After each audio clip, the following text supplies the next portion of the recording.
Welcome to the Eduleadership Show. I'm your host, Justin Bader, and in this episode, we'll talk about stopping the pendulum swings and making the education profession one that's based on evidence. We will talk about why some accommodations for anxiety may be counterproductive and ultimately not helpful for students. And we'll talk about the band director who found corn in the horn. Let's get to it.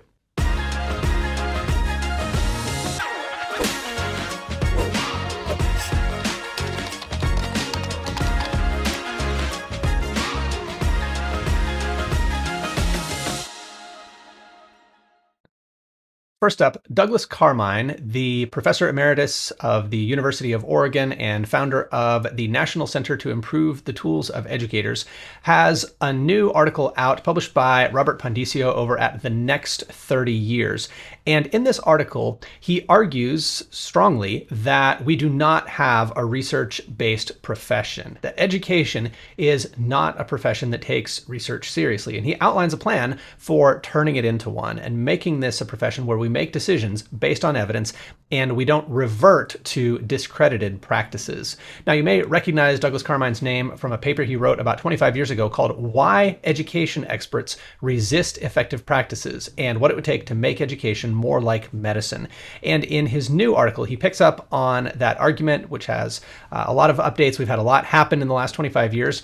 And he argues that we've essentially kept doing the same thing. We have allowed the profession to swing back and forth between different priorities that are not driven by research. And he says, professions grounded in evidence don't revert to disproven practices, but education does. It lurches on a pendulum, swinging back and forth between approaches already tested and found wanting.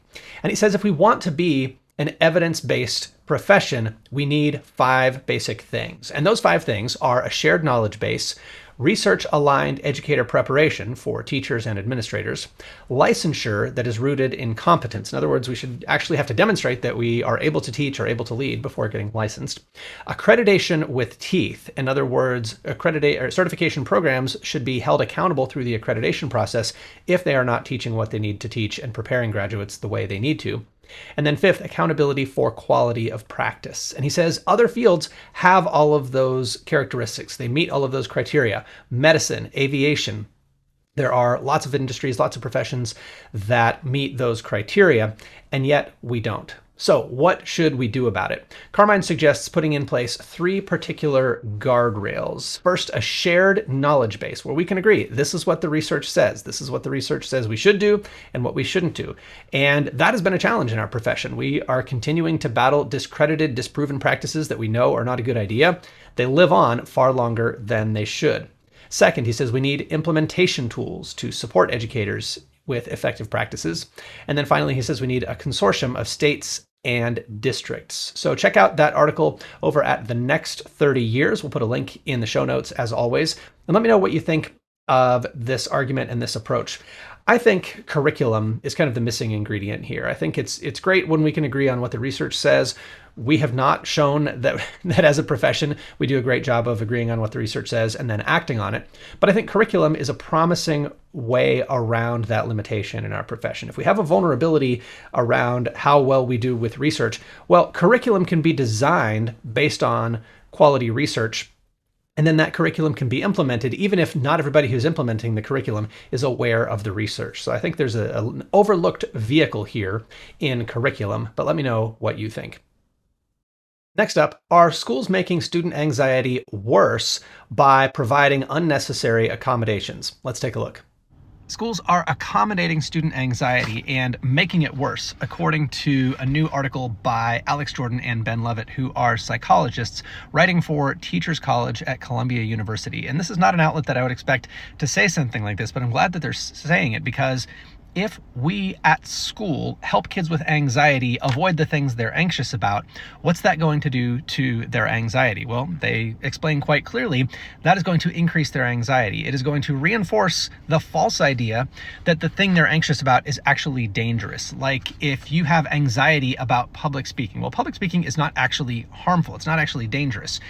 And you are accommodated in that anxiety by getting out of public speaking, getting out of reading in front of the class. If you're anxious about timed tests, and you're given an accommodation that says, well, you don't have to take time tests, you have as much time as you need, that is going to harm you as a student and reinforce the idea that you can't do it, that you don't have what it takes, that the situation is just unmanageable. And I think what we've got to remind students and reinforce for students, whether they have anxiety or not, and what we've got to remind ourselves of, is that students are capable. Students do rise to challenges, and students need to be challenged in order to get an education. So check this article out. I'll put the link in the comments. Schools are accommodating student anxiety and making it worse. And they point out that the average student with anxiety gets 20 accommodations in school, many of which are avoidance-based. You don't have to do it. You don't have a time limit. You can do it privately. You have an alternate format.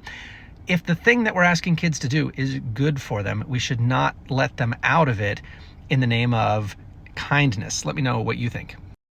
I think a good framework for thinking about accommodations is to think about a physical accommodation, right? If you have a student who has a broken leg or perhaps a degenerative disease and is not able to use stairs, well, of course, you're going to allow that student to use the elevator. No question. They're entitled to that accommodation. But think about a student who does not have a broken leg, does not have any kind of medical condition that makes it impossible for them to walk upstairs. They just don't feel like it. Well, if we suddenly start accommodating that and treating it as if it's a much more severe condition than it is, well, what we're going to see over time is that students become less and less able to walk up and down the stairs and more dependent on the elevator when they don't need to be, right? We risk making students get into worse shape, whether it's academically or physically, when we provide accommodations that they don't need. And I think we can take the real situation seriously. We can treat it seriously as a medical condition, and certainly anxiety can be a very serious condition that deserves professional treatment. But that doesn't mean that we treat all discomfort or all requests from students and families as if they are serious medical issues. And there was one particular comment, student who's an adult now and is commenting, but had severe anxiety as a kid and got treated at a children's hospital, would shut down during tests. And I thought this was the kind of situation that was worth accommodating, right? Where it's actually serious and it is necessary for the student to benefit from their education. What I think the authors of the article that I just shared are calling for is for us to not provide unnecessary accommodations for students who don't really need them, and to not reinforce anxiety over little things that kids can get used to and do absolutely fine with, like taking tests or speaking in classes. But we've had over 500,000 views on social media for that video so far and thousands of comments. So let me know what you think. Lastly, I came across this post from Brian Akers, who is band and choir director at Hanover Horton High School, who's working with some of his middle school students. And he said, I don't have many firsts anymore, but this was a first. He had a student whose horn didn't sound right. It was not working. So he looked inside of it, and what did he find? Corn. He found corn in the horn, and some of it was even sprouting. And Brian concludes, so that's middle school on a Wednesday for you. If you have a fun story to share from your experience or that you found on social media, please send it my way and we might feature it in an upcoming episode of the Eduleadership Show.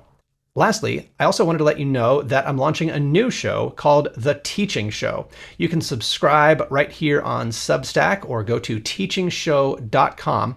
And what's different about The Teaching Show is that I'm focusing on very specific practices. Each episode will be a deep dive on one particular practice with one particular person. And so far I have one episode published with Marcy Samayoa focusing on phase reading and tiered vocabulary instruction in science. So check that out and let me know if you would like to be a guest or if you have a guest recommendation for an upcoming episode. But our goal is to focus on practice, to get specific, to talk about those areas of practice that often get overlooked. So if, like Brian, you are a band director, if you are a choir director, if you are teaching art or an elective class, if you are engaged in pedagogy that often gets overlooked, I want to talk with you about how you teach. So reach out anytime and go to teachingshow.com to subscribe.